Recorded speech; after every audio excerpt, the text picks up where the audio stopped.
मित्रों नमन।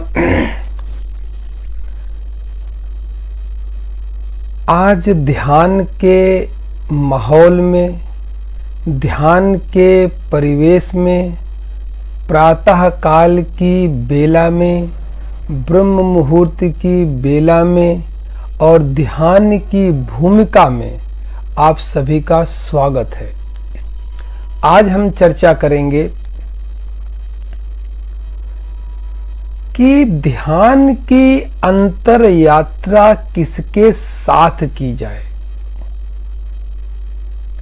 ध्यान की बाहर की यात्रा तो है नहीं कि बैलगाड़ी से चले गए, बाइक से चले गए, मोटरसाइकिल से चले गए, हवाई जहाज से चले गए, जेट विमान से चले गए। ये बाहर की यात्रा तो है नहीं, ये अंतर की यात्रा है। तो अंतर की यात्रा कैसे की जाए और किसके साथ की जाए।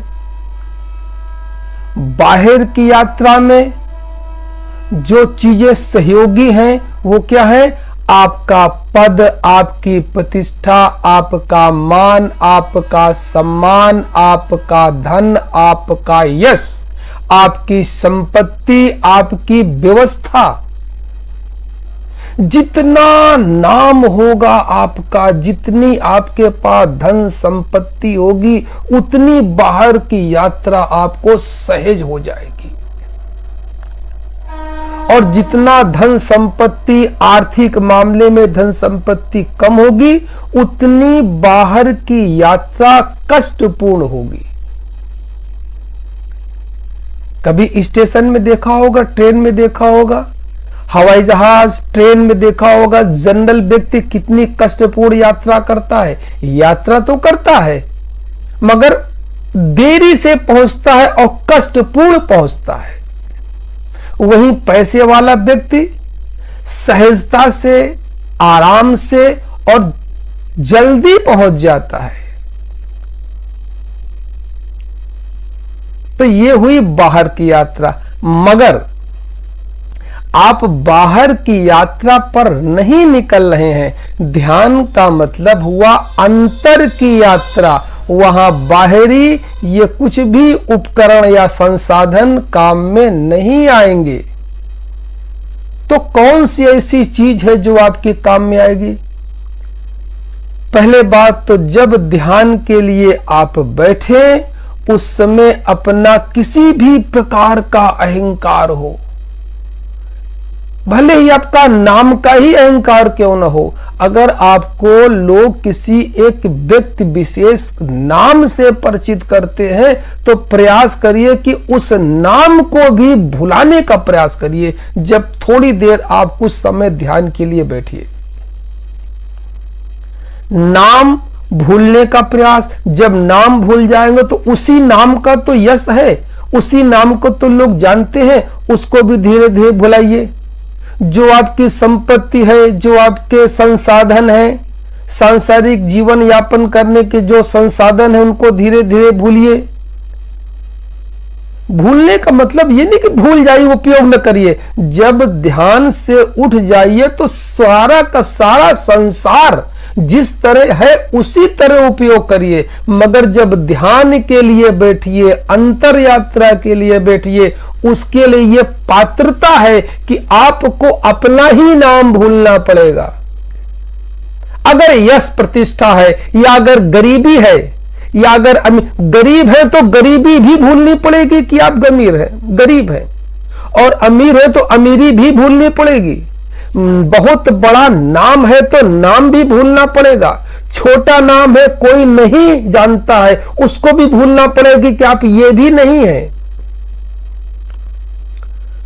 इसी तरह आपकी जितनी कम से कम संपत्ति हो, जितनी भी गरीबी की हालत हो, जितनी भी मध्यवर्गीय हालत हो, आपका जो कुछ परिवेश हो, गरीब हो, मध्यम हो, अमीर हो, जो भी परिवेश हो, सब भूलना पड़ेगा। इसको सबको याद रखते हुए आप कभी भी अंतर यात्रा पर निकल तो सकते हैं मगर पहुंच नहीं सकते। अपने गंतव्य स्थान पर पहुंच नहीं सकते। अब ये जितने संसाधन है बाहरी, धन है, यश है, मान है, प्रतिष्ठा है, गाड़ी है, बंगले है, जेट है, विमान है, मोटरसाइकिल है, एसी कारें वगैरह हैं, ये इनसे तो बाहर की यात्रा, अंदर की यात्रा तो हो नहीं सकती। अब अंदर की यात्रा जब बात करते हैं तो आप कहेंगे कि अंदर की यात्रा माने ध्यान लगाना, यानी आराम से बैठ जाइए, आंखें बंद कर लीजिए और कहीं ध्यान लगाइए। आंखें बंद करना ही ध्यान नहीं है, आंखें बंद कर लेना ही ध्यान नहीं है। आंखें बंद कर लेना तो सहज है, मगर आंखें बंद करके आप करते क्या हैं? आंखें बंद करके आप वही करते हैं जो पूरे दिन आंखें खोल करके संसारिक कृत्य करते हैं। वास्तव में वही आंखें बंद करके सारा का सारा कृत्य आप मन से करते हैं, जो कि ध्यान के क्षेत्र में और बुराई है। आंखें तो बंद कर ली, अब आंखें बंद कर ली, मन तो बंद नहीं हुआ, मन तो चल रहा है। तो दिन जितना मन बाहरी संसार में भगता था, वो अब आंख बंद करके कल्पनाओं में भगेगा, विचारों में भगेगा। तो आप वही तो हैं जो संपत्ति के द्वारा आप बाहर यात्रा कर रहे थे, जिस मान प्रतिष्ठा के द्वारा बाहर काम कर रहे थे, जिन वाहनों संसाधनों के द्वारा बाहर कर रहे थे, वही आप आंखें बंद करके आप मानसिक रूप से कर रहे हैं। सारा का सारा वही कृत्य, कुछ नहीं बदला है। आंखें बंद कर ली, अंदर सारा का सारा संसार आप में स्थित है, यथावत है। बल्कि मैं तो ये कहूंगा, मेरे देखे एक बार आंख खोल करके कम विचारधाराएं दौड़ती हैं, जब आप आंख बंद कर लेंगे तो और अधिक विचारधाराएं दौड़ेंगी, अनंत विचारधारा दौड़ेगी। आंख खोल करके अगर आपको कोई यात्रा करनी है, मान लिया आंख खोल करके आपको कैलाश जाना है, मानसरोवर जाना है, कहीं मंदिर जाना है, कहीं गुरुद्वारे जाना है, कहीं तीर्थ स्थान पे जाना है, तो एक गाड़ी होगी। बस में बैठ गए, अपनी गाड़ी में बैठ गए, हवाई जहाज में बैठ गए, बैठे और वहां पहुंच गए। वहां तो सीमित दायरा है, मगर जब आंख बंद कर लेंगे तो यहां तो कल्पना का खेल है। यहां पल भर में हरिद्वार, पल भर में मंदिर, पल भर में दुकान, पल भर में घर, पल भर में घृणा, पल भर में रोष, पल भर में ईर्ष्या, पता नहीं क्या क्या चलता रहता है। तो ये मत समझिए कि ध्यान मात्र आंखें बंद कर लेने से ही हो जाएगा। हां, आंख बंद हो जाए अपने आप, कोई बाहर की देखने की इतनी लालसा न रहे। जब ध्यान में बैठे तो बाहर देखने की इतनी लालसा न रहे, आंख स्वतः ही बंद हो जाए, उसे कहते बंद। अब आंख स्वतः कब बंद हो जाएगी? जब अंतर की यात्रा पर निकलेंगे, यानी एक तरफ संसार, एक तरफ अंतर यात्रा, धर्म की यात्रा। संसार की यात्रा स्थूल रूप से और आंखें बंद करके मानसिक रूप से जब बंद हो जाएगी, तब अंतर यात्रा, धर्म की यात्रा पर आपको निकलना होगा। दूसरी बात, बाहर की यात्रा के लिए ये सब तो संसाधन है, अंदर की यात्रा कैसे करेंगे? उसके लिए कुछ कमाई है, उसके लिए भी कुछ एनर्जी होनी चाहिए। कैसे करेंगे? कुछ कमाई है, कोई टिकट है, वहां कोई टिकट लगेगा, कोई वहां संसाधन होगा, कौन सा वाहन है, उसमें कितना पेट्रोल है, उसमें कितना तेल है, उस अंतर के वाहन में, उसी के अनुसार तो यात्रा करेंगे अंतर की। वहां भी तो कुछ चाहिए, वहां भी तो कुछ वाहन चाहिए ना, कि बिना वाहन के कर लेंगे यात्रा। अरे यात्रा करेंगे तो वाहन तो चाहिए ही चाहिए, चाहे बाहर की यात्रा हो चाहे अंदर की यात्रा हो। और जब वाहन चाहिए तो उसके लिए चलने के लिए तेल भी चाहिए। जैसे आपके बाहरी यात्रा करने के लिए डीजल है, पेट्रोल है, बिजली है, बैटरी है, ये सारी की सारी ऊर्जा चाहिए कि नहीं चाहिए? इन्हीं से तो ऊर्जा मिलेगी जिससे आप यात्रा करेंगे, सांसारिक यात्रा। तो अंतर की यात्रा में एक तो वाहन चाहिए और फिर उस वाहन में डालने के लिए तेल चाहिए। तेल जितना होगा, जितना तेल होगा, जितना अंतर का ईंधन होगा, उतनी यात्रा आपकी सहज होगी और जल्दी होगी, अपने गंतव्य स्थान पर पहुंच जाएंगी।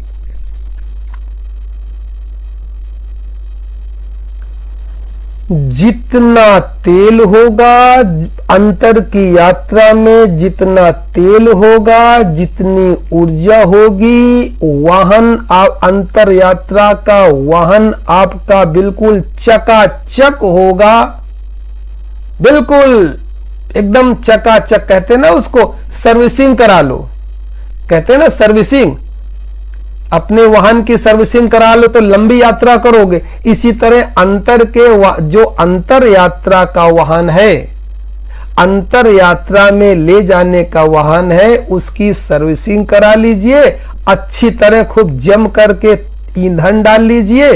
ईंधन माने ऊर्जा, ईंधन माने ऊर्जा, ऊर्जा माने ऊर्जा। जब कहेंगे तो ऐसा महसूस होता है कि कोई चीज है, ऊर्जा, एनर्जी। एनर्जी का जब एनर्जी कहेंगे तो उसका मतलब होता है कोई गर्म चीज होगी। ऊर्जा में गर्मी होती है ना, जब एनर्जी कहेंगे तो उसका मतलब होता है गर्मी, और जब गर्मी कहेंगे उसका मतलब होता है ताप। गर्मी माने, गर्मी का एक अर्थ होता है ताप।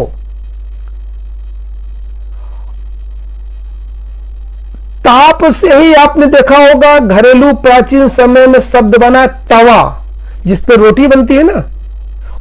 तवा शब्द कैसे बना है? वो ताप से, उसमें ताप, वो तप जाता है, उसमें ताप लगता है, वो तप जाता है। ताप, ताप, और ताप शब्द से बना है तपश्चर्या। तप तो आपने सुना होगा ना, तप यानी ऋषि महात्मा तप करते रहते हैं। तपश्चर्या उसी का नाम है, तपश्चर्या। तपश्चर्या, ताप, ऊर्जा, एनर्जी सब एक ही शब्द के पर्यायवाची शब्द हैं।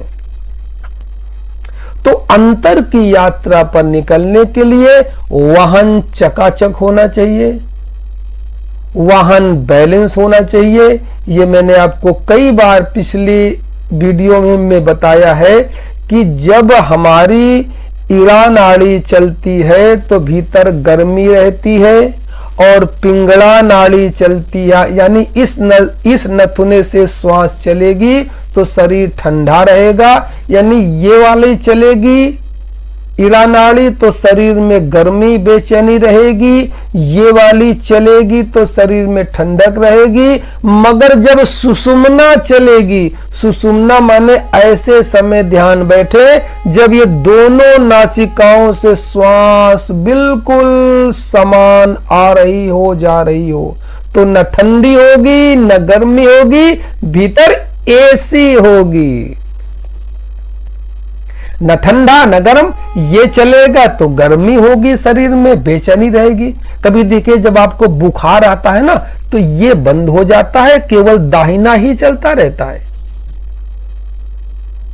तो अगर दाहिना स्वर चलेगा, इसे सूर स्वर कहते हैं, तो शरीर गर्म रहेगा, यानी भीतर बेचैनी रहेगी, एक अजीब सूक्ष्म में बेचैनी रहेगी गर्मी की। और जब ये वाला चलेगा तो शरीर ठंडा रहेगा, अंदर ठंडक का लहर की गर्मी, हल्की सी फुरफुरी रहेगी। जब बैठेंगे तब अनुभव होगा। सामान्य जगत में घूमेंगे तो इन बातों का कोई महत्व नहीं है। जब ध्यान के क्षेत्र में बैठेंगे, थोड़े अंतर प्रवेश करेंगे, ये सारे अनुभव घटित होने शुरू होंगे। और जब सुषुम्ना चले, यानी दोनों नासिकाओं से स्वर एक साथ चले, स्वर माने सांस लेना, इसको चेक कर सकते हैं। ऐसे दबा करके देखिए, अगर ये अधिक चल रहा है तो ये नाड़ी चल रही है, ये अधिक चल रहा है तो ये नाड़ी चल रही है। अगर दोनों से समान चल रही है यानी सुषुम्ना चल रही है, अब शरीर के अंदर न तो ठंडी है न तो गर्मी है, बिल्कुल एसी है। अब कोई बेचैनी भीतर नहीं होगी। अब यहां पर आता है वाहन। वाहन क्या है? जिस पे चढ़ के आपको यात्रा करनी है। वाहन है आपका श्वास, जो अंदर जाती है उसी के साथ अंदर जाएंगे, उस पर चढ़कर जब बाहर आएगी उसी पे चढ़ के बाहर आएंगे। जब भीतर जाएंगे तो कितने भीतर चले जाएं, कितने भीतर चले जाएं कुछ पता नहीं है, और जब ऊपर आएंगे तो कितने ऊपर चले जाएंगे कुछ पता नहीं है। यही शिवलिंग का भी रूप है। शिव पुराण में आपने पढ़ा होगा कि शिवलिंग का रहस्य जानने के लिए लंबी कहानी है। ब्रह्मा विष्णु महेश तीनों ने शिवलिंग जानने के लिए प्रयास किया। किसी शिवलिंग को देखा तो ब्रह्मा उसके ऊपर जाने लगे, विष्णु उसके नीचे आने लगे, तो न तो ऊपर की था मिली न तो नीचे की था मिली। फिर शिव ने बैठ करके वहीं बैठ करके उस शिवलिंग का अनुभव किया। ये सारी प्रतीकात्मक कथाएं अलग अलग ढंग से लोगों ने कही हैं। उसका भाव समझिए कि जब श्वास की यात्रा पर आप चढ़ करके नीचे जाएंगे तो रीढ़ की हड्डी, जो ये एक रीढ़ की हड्डी है ना, ये मेरुदंड जो है ना, इस मेरुदंड को आप शिवलिंग मानिए।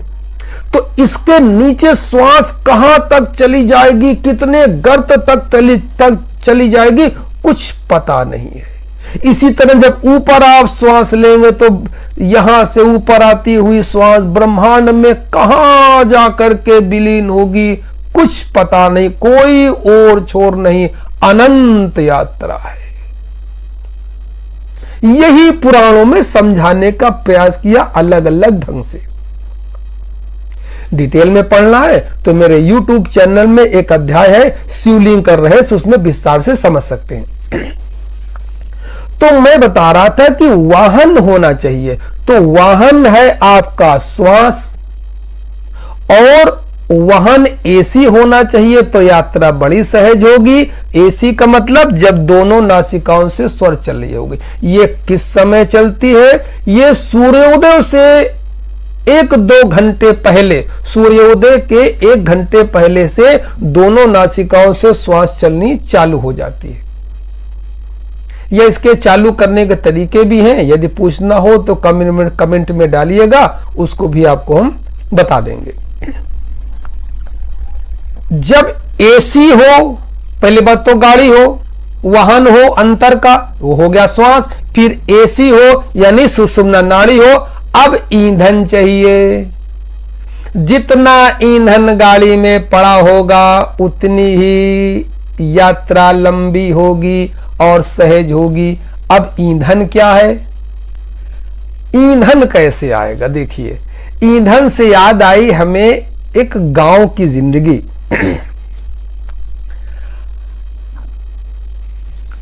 हमारी माताजी, जब हम गांव में छोटे छोटे बच्चे थे, बिल्कुल छोटे छोटे, तो फिर क्या देखते थे, जब खेलते रहते थे तो माँ कहती थी जाकर के फूस ले आओ।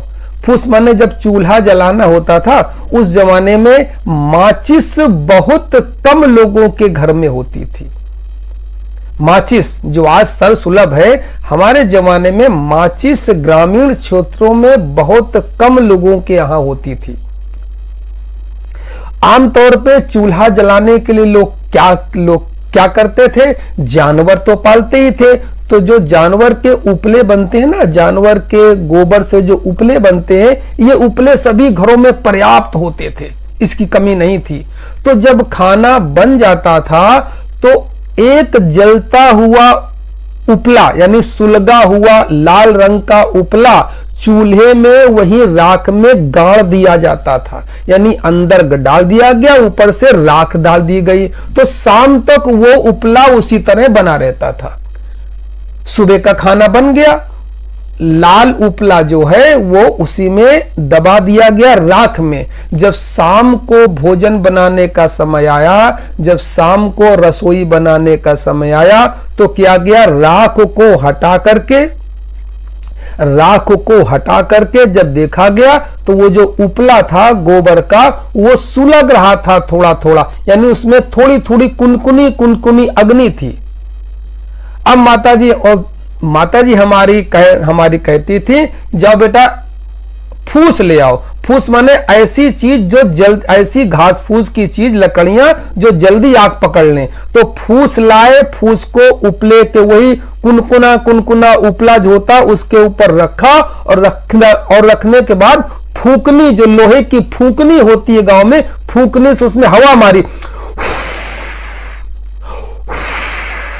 हवा मारने से क्या हुआ? हवा मारने से उसमें जो थोड़ी सी अग्नि कुनकुनी जल रही थी वो भभक करके जली और उसने फूस ने आग पकड़ लिया और लौ बन गई। बस उसी लौ में लकड़ियां लगती रही और पूरा का पूरा रसोई का भोजन तैयार हो गया, यानी बिना माचिस के। और जब खाना बन गया तो फिर एक उपला लिया गया, अगले दिन के लिए फिर वो उसी में गाड़ दिया गया और इसी तरह फिर अग्नि पैदा की गई। तो जो कुनकुनी अग्नि है, उपले के अंदर जो थोड़ी सी कुनकुनी अग्नि है, इस कुनकुनी अग्नि को भभक करके जगाना है। और ये कैसे जगेगी? जब फूकनी से मारा जाएगा। अरे आप भी करते हैं, जाड़े में जब तापना होता है, जरा सी अग्नि बसती है तो क्या करते हैं चारों लोग? जब तापते हैं तो फूंकते हैं ना, उसे क्या होता? अग्नि भभक करके जलती है। फूकने से हुआ क्या? फूकने से जो अग्नि जल रही थी उस पे ऑक्सीजन की चोट लगी। ऑक्सीजन की जहां चोट लगी वहीं तो अग्नि जलती है। तो क्या करना है? आपको तपश्चर्या करना है। ईंधन की बात हो रही थी, ईंधन। आपको तपश्चर्या करना है। तपश्चर्या माने तप करना है। तप माने अपने अंदर ऊर्जा पैदा करनी है। ऊर्जा माने जो हमारे अंदर जीवनी शक्ति कुनकुनी सी जग रही है, इसको भभक करके जगाना है। और जितना भभक करके जगा लेंगे उतनी अग्नि प्रज्वलित हो जाएगी, उतना ईंधन हो जाएगा। और जितना ईंधन हो जाएगा उस ईंधन को अपनी अंतर यात्रा की गाड़ी में डाल करके उतनी लंबी यात्रा कर लेंगे। तो आइए ईंधन की तैयारी करें, ईंधन इकट्ठा करें। ऑक्सीजन की चोट अपने भीतर मारें, ऑक्सीजन की चोट अपने भीतर मारे। जो कुनकुना सा मन है वो आपकी जीवन की ऊर्जा है, ये जरा भभक करके जगे। और याद रखिएगा, जितनी ऊर्जा होगी, जितना ईंधन होगा आपकी गाड़ी में, उतनी ही यात्रा सहज होगी और आसान होगी और लंबी होगी। आइए क्या करना है? केवल ऑक्सीजन की चोट अंदर मारनी है। कैसे? यानी अब इसको थोड़ा योगिक भाषा में आइए। योगिक भाषा में एक शब्द है कुंडलिनी, कुंडलिनी शक्ति। वही कुंडलिनी शक्ति कुनकुनी सी सबकी जगी हुई है। उसी को ऊर्जा की, ऑक्सीजन की, अब ऑक्सीजन नहीं कहेंगे, अब हम प्राणवायु कहेंगे। प्राणवायु को की चोट मार करके उस कुंडलिनी को, ऊर्जा को जगाना है। जब कुंडलिनी की ऊर्जा जग जाएगी तो उस कुंडलिनी की ऊर्जा से अंतर के वाहन में बैठ करके अंतर यात्रा करनी है। और उस अंतर यात्रा पे जो जो स्टेशन आएंगे, अंतर यात्रा का पथ, प्रारंभ में अंतर यात्रा का पथ जो होगा वो आपकी रीढ़ की हड्डी होगा और आगे चल के यही अनंत पथ में बदल जाएगा। जो रीढ़ की हड्डी में सुना होगा ना, 6 चक्र होते हैं, खट चक्र होते हैं, ये अंतर यात्रा पथ में स्टेशन आएंगे। इन पे ध्यान नहीं देना है। अपने आप स्टेशन, गाड़ी चलती रहेगी, स्टेशन आते रहेंगे, उनके अनुभव होते रहेंगे, गाड़ी चलती रहेगी। तो कुल मिलाकर के इस भाषा को अगर योगिक भाषा में कहेंगे तो कहेंगे पहले अपनी कुंडलनी शक्ति कुंडलनी ऊर्जा जगाएंगे और उसकी ऊर्जा से अंतर की यात्रा ध्यान की यात्रा पर निकलेंगे। ये खेल है। अब बाहर का यहां कुछ काम नहीं आएगा, वो हमने पहले चर्चा कर ली। बाहर का यश प्रतिष्ठा मान सम्मान पैसा धन दौलत वाहन गाड़ी सब बाहर एक घंटे के लिए, सारा का सारा अंतर का खेल। तो आइए श्वास की चोट माले, अपने भीतर सोई हुई शक्ति कुंडली महाशक्ति को जगाएं और जगने के बाद जितने परसेंटेज में जगा लेंगे ये स्वयं अनुभव करेंगे, जितने प्रतिशत जग जाएगी उतनी अभी और यही यात्रा लंबी होगी। आज यात्रा उतनी लंबी होगी जितने परसेंटेज में जगा लेंगे। अगर अपने को पूरा झोंक देंगे जगाने में तो यात्रा बहुत सहज हो जाएगी। तो आइए प्राणवायु के झटके जो हैं, प्राणवायु की चोट मारनी अपने भीतर।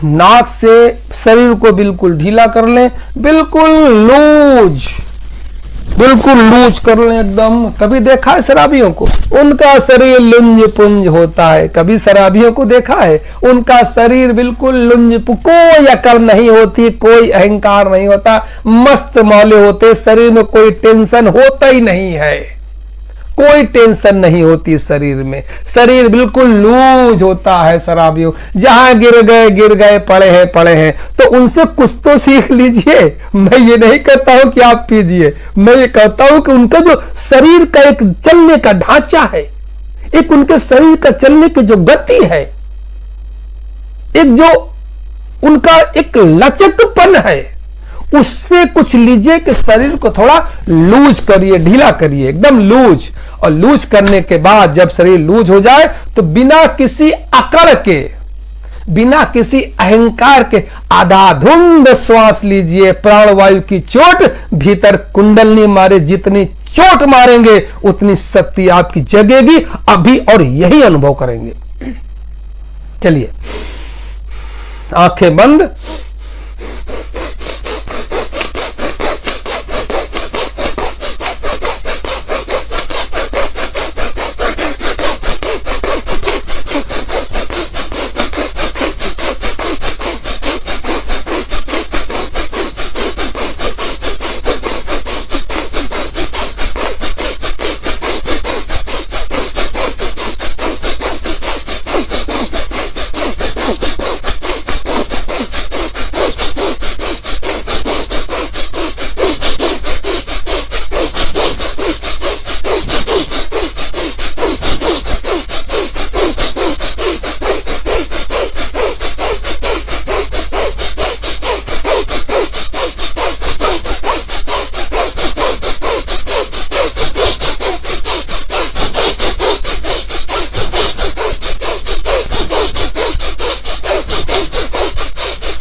ऊर्जा जगा लें।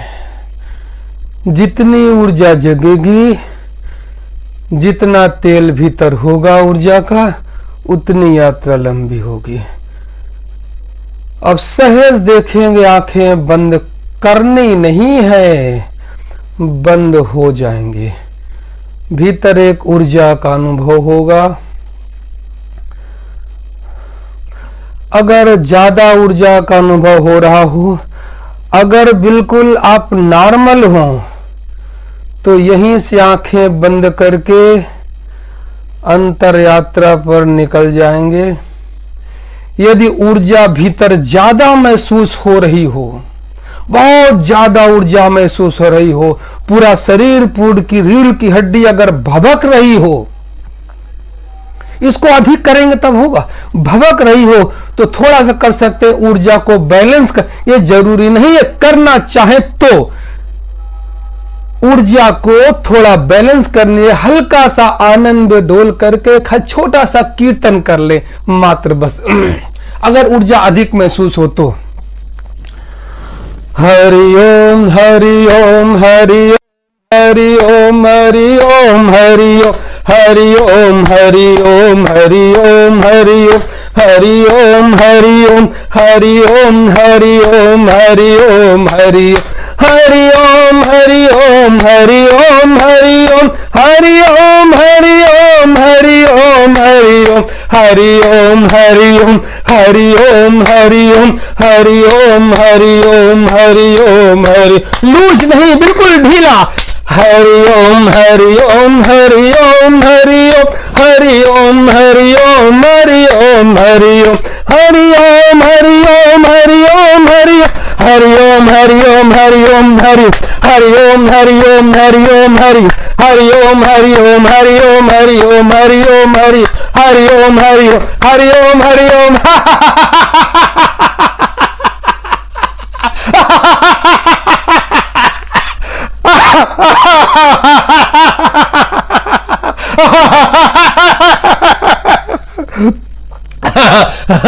हरि ओम हरि ओम हरि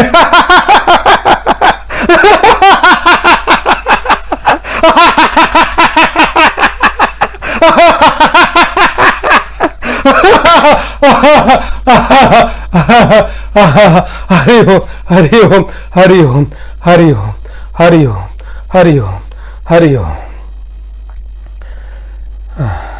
इसको जितना भी चाहे उतना कर सकते हैं, कोई समय की सीमा नहीं है। कम से कम हंसना ही तो है जबरदस्ती। अरे 10 मिनट हंस लीजिए। हंसने का क्या गुण है, मात्र हंसने से कुंडलिनी शक्ति कैसे सक्रिय होती है, ये मेरे पिछले वीडियो में देखिए। मात्र हंसने से हरकत में आ जाती। क्यों आती है? भीतर वैकुंठ बनता है। पूरा पिछली वीडियो में देखिए।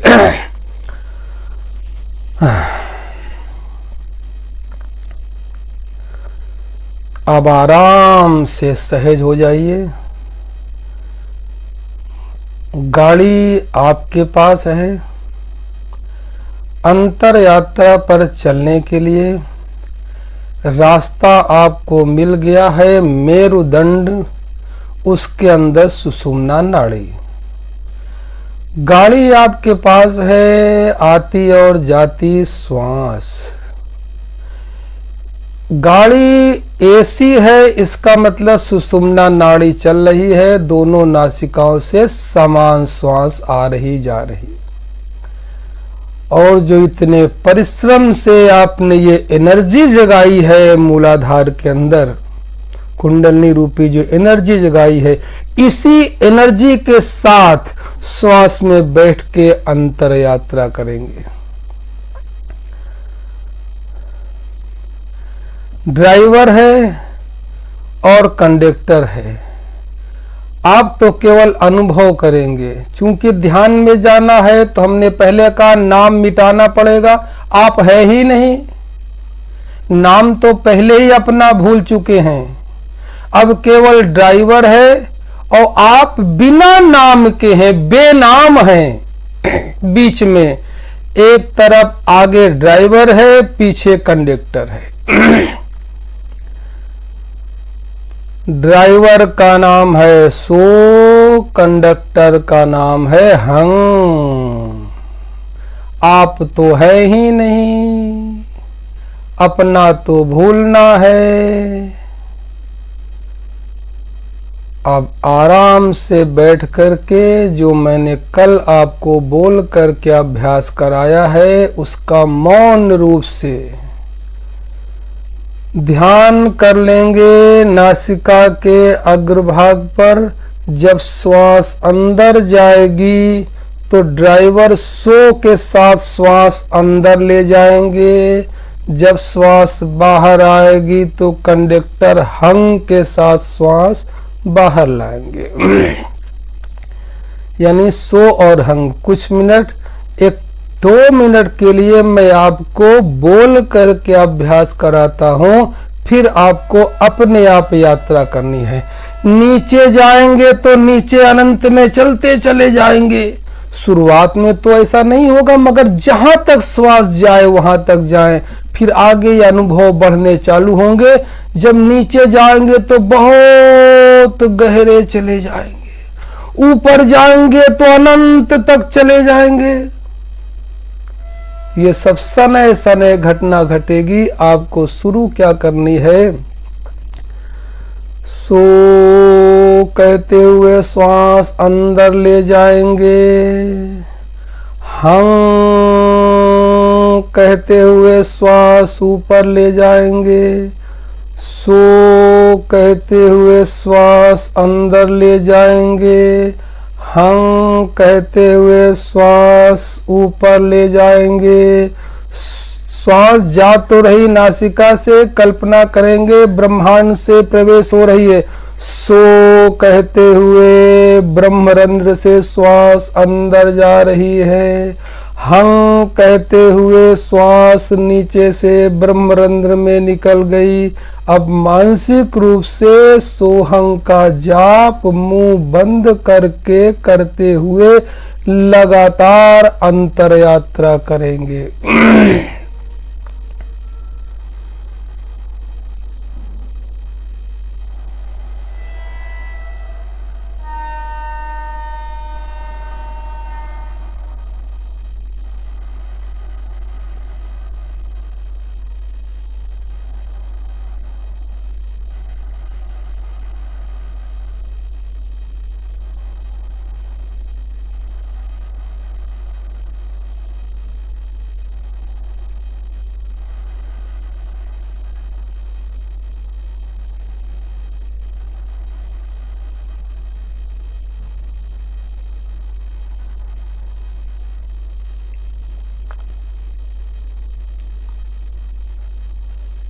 अब मैं वीडियो बंद कर रहा हूँ। बाहरी जगत का कुछ भी अब नहीं बताना है। अंतर यात्रा आपकी है। अब मैं अपनी अंतर यात्रा पर निकलता हूँ, आप अपनी अंतर यात्रा पर निकलिए। कोई किसी भी प्रकार की कोई परेशानी हो, कोई बात समझ में ना आ रही हो, स्पष्ट रूप से कमेंट बॉक्स में लिखिए। ज़्यादा समझना हो तो मुझे मोबाइल कर दीजिए। मेरा मोबाइल और व्हाट्सएप नंबर 9897727441। स्वामी अंतर्ध्यान। निसंकोच होकर के कुछ भी कमेंट में पूछिए, उत्तर एक न एक दिन निश्चित मिलेगा। या सीधे फोन करिए। फोन करने का समय शाम 7 से 9 बजे तक। धन्यवाद, नमस्कार।